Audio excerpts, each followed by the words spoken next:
Assalamualaikum warahmatullahi wabarakatuh. Perkenalkan, saya Zulfahmi. Kami dari kelompok 3 ingin mempresentasikan materi tentang proses pembelajaran. Sebelumnya, kami akan memperkenalkan nama-nama kelompok kami, yaitu yang pertama Miranda Putri Sekarayu, yang kedua Muhammad Alif Wirawan, yang ketiga Alif Nur Afida Arista, yang keempat Sasa Inaya Vega, yang kelima Gasi Al-Ghifari, yang keenam Ardiansa, dan yang ketujuh Zulfahmi, yaitu saya sendiri. Kemudian selanjutnya adalah kita mendengarkan pembahasan tentang proses pembelajaran. Kepada presentator pertama kami persilahkan. A. Konsep dasar proses pembelajaran. Dalam memaknai konsep, maka akan berhubungan dengan teori, sedangkan teori akan berkaitan dengan sesuatu hal yang dipandang secara ilmiah. Jika teori berhubungan dengan konsep, maka dalam uraian tentang konsep dasar pembelajaran akan tertuju pada landasan ilmiah pembelajaran. Melalui landasan ilmiah yang disebut dengan konsep dasar, inilah maka semua pihak akan memahami apa itu pembelajaran. Pembelajaran atau instruction merupakan akumulasi dari konsep mengajar atau teaching dan konsep belajar atau learning. Penekanannya terletak pada perpaduan antara keduanya, yakni kepada penumbuhan aktivitas subjek didik. Konsep tersebut dapat dipandang sebagai suatu sistem, sehingga dalam sistem belajar ini terdapat komponen-komponen siswa atau peserta didik, tujuan, materi untuk mencapai suatu tujuan, fasilitas dan prosedur, serta alat atau media yang harus dipersiapkan. Keterampilan mengorganisasi informasi ini merupakan dasar kelancaran sebuah proses pembelajaran. Menurut Anneo DKK, mengungkapkan bahwa belajar adalah kemampuan untuk mampu mengorganisasi informasi yang merupakan hal yang mendasar bagi seorang peserta didik. Sedangkan menurut Meyer pada tahun 2002 mengemukakan bahwa semua pembelajaran manusia pada hakikatnya mempunyai 4 unsur, yakni yang pertama yaitu persiapan atau preparation. Tahap persiapan berkaitan dengan mempersiapkan peserta belajar untuk belajar. Tanpa itu, pembelajaran akan lambat dan bahkan dapat berhenti sama sekali. Namun, karena terlalu bersemangat untuk mendapat materi, tahap ini sering diabaikan, sehingga mengganggu pembelajaran yang baik. Dalam pembelajaran, jika persiapan matang sesuai dengan karakteristik kebutuhan, materi, metode, pendekatan, lingkungan, serta kemampuan guru, maka hasilnya diasumsikan akan lebih optimal. Tahap ini penting mengingat bahwa untuk mendekati situasi belajar, misalnya peserta belajar harus menghadapi segala macam rintangan yang potensial yang dapat mengganggu proses suatu pembelajaran. Selanjutnya, B. Penyampaian atau presentation. Tahap penyampaian dalam siklus pembelajaran dimaksudkan untuk mempertemukan peserta belajar dengan materi belajar yang mengawali proses belajar secara positif dan menarik. Pembelajaran berasal dari keterlibatan aktif dan penuh seorang peserta belajar dengan pelajaran dan bukan dari mendengarkan presentasi guru atau dosen saja. Belajar adalah menciptakan pengetahuan, bukan menelan informasi, maka presentasi dilakukan semata-mata untuk mengawali proses belajar dan bukan untuk dijadikan fokus utama. Selanjutnya C. Pelatihan alias practice.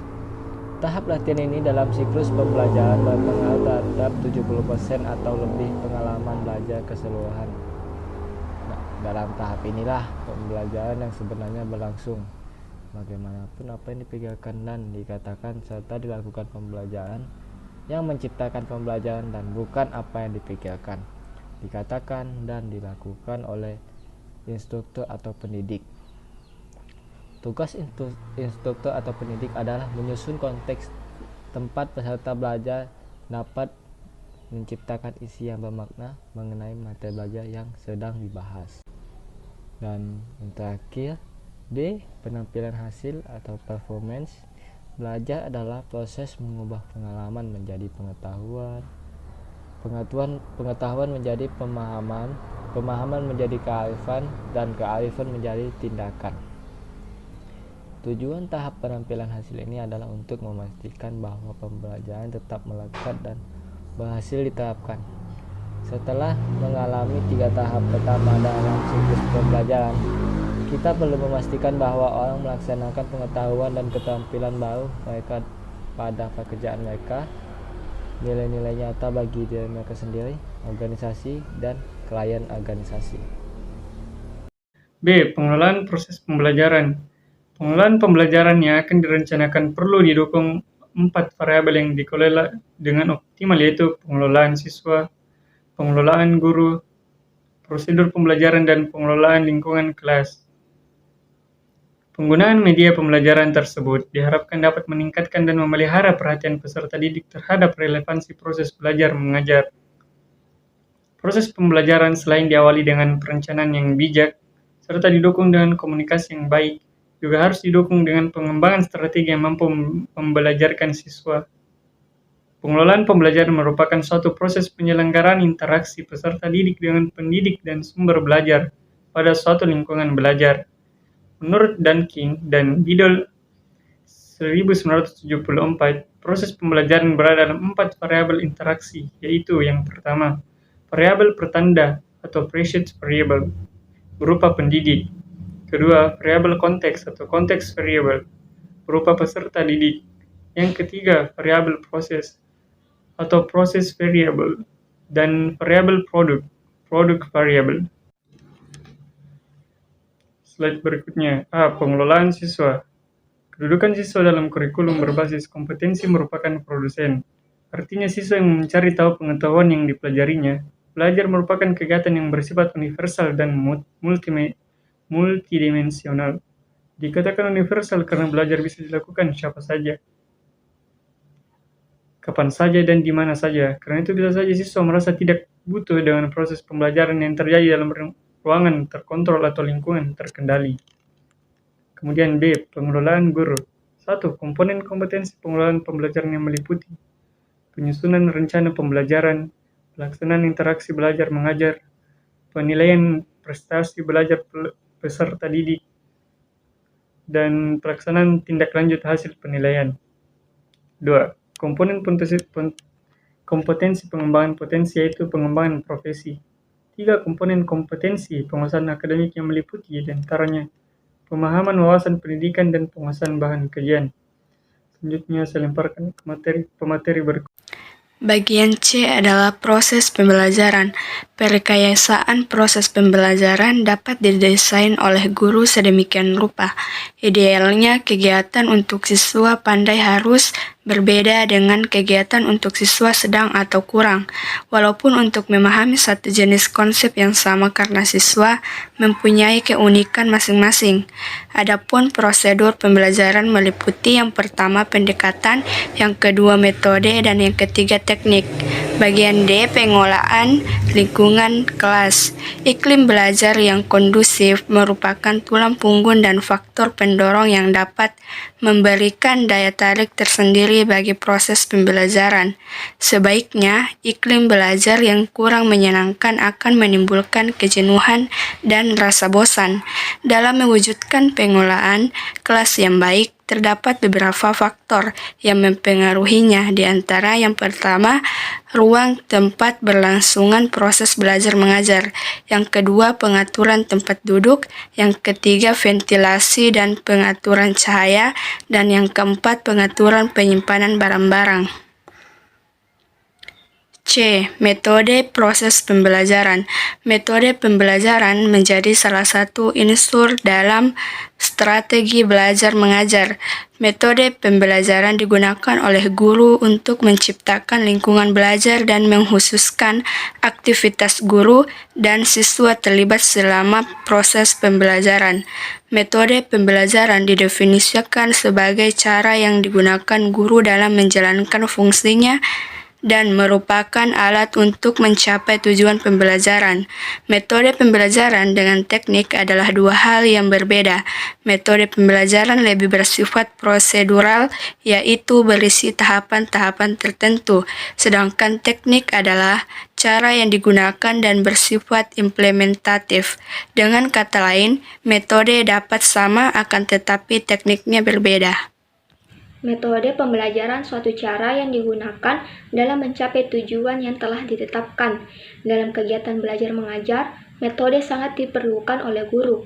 Penggunaan metode dapat dilakukan secara variasi sesuai dengan tujuan yang ingin dicapai. Penggunaan metode pembelajaran yang bervariasi akan memberikan suasana belajar yang menarik dan tidak membosankan bagi peserta didik. Akan tetapi, bisa saja penggunaan metode yang bervariasi menjadikan kegiatan belajar tidak menguntungkan jika penggunaan metode variasinya tidak tepat. Oleh karena itulah, dalam menggunakan metode pembelajaran, dibutuhkan kompetensi guru untuk memilih metode yang tepat. Adapun faktor-faktor yang dapat mempengaruhi penggunaan metode pembelajaran adalah sebagai berikut. Yang pertama, tujuan yang bermacam-macam jenis dan fungsinya. Dan yang kedua, peserta didik yang berbagai macam tingkat usianya. Dan yang ketiga, situasi yang berbagai macam keadaannya. Dan yang keempat, fasilitas yang berbagai macam kualitas dan kuantitatifnya. Dan yang terakhir, kelima, pribadi guru serta kemampuan profesionalnya yang berbeda-beda. Berikut D. Penggunaan media dalam proses pembelajaran. Media dalam perspektif pendidikan merupakan instrumen yang sangat strategis dalam ikut menentukan keberhasilan proses belajar mengajar. Kata media pembelajaran berasal dari bahasa Latin, medius, yang secara harfiah berarti tengah, perantara atau pengantar. Dalam bahasa Arab, media perantara atau pengantar pesan dari pengirim kepada penerima pesan. Gerlach dan Eli mengatakan bahwa media, apabila dipahami secara garis besar, adalah manusia, materi, atau kejadian yang membangun kondisi yang membuat siswa mampu memperoleh pengetahuan, keterampilan, dan sikap. Dalam pengertian ini, guru, buku teks, dan lingkungan sekolah merupakan media. Secara lebih khusus, pengertian media dalam proses belajar mengajar cenderung diartikan alat-alat grafis, fotografis, dan elektronis untuk menangkap, memproses, dan menyusun kembali informasi visual dan verbal. Baiklah, A. Kedudukan media dalam pembelajaran. Aktivitas pembelajaran merupakan sistem yang terdiri dari beberapa komponen, yaitu tujuan, isi pembelajaran, kegiatan pembelajaran, manusia, media atau sumber belajar, serta lingkungan. Secara terorganisir, komponen-komponen tersebut saling bekerja sama sesuai dengan fungsinya masing-masing. Bila salah satu komponen terganggu, akan mempengaruhi kinerja komponen lain, sehingga hasilnya tidak sesuai lagi dengan apa yang diharapkan sebelumnya.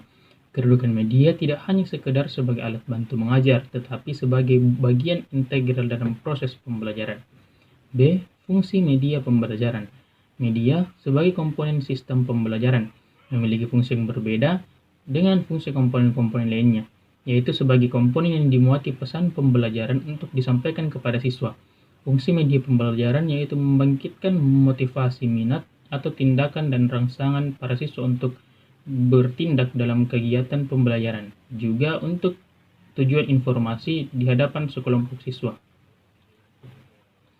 C. Penggunaan media pembelajaran. Salah satu ciri media pembelajaran adalah bahwa media mengandung dan membawa pesan atau informasi kepada penerima atau siswa. Sebagian media dapat mengolah pesan dan respon pembelajar, sehingga media itu sering dapat disebut sebagai media interaktif. Media disiapkan untuk memenuhi kebutuhan belajar dan kemampuan siswa, serta siswa dapat aktif berpartisipasi dalam proses belajar mengajar. Oleh karena itu, perlu dirancang dan dikembangkan lingkungan pembelajaran yang interaktif yang dapat menjawab dan memenuhi kebutuhan belajar perorangan, dengan menyiapkan kegiatan pembelajaran dengan medianya yang efektif guna menjamin terjadinya pembelajaran. Itulah tadi presentasi dari kelompok kami.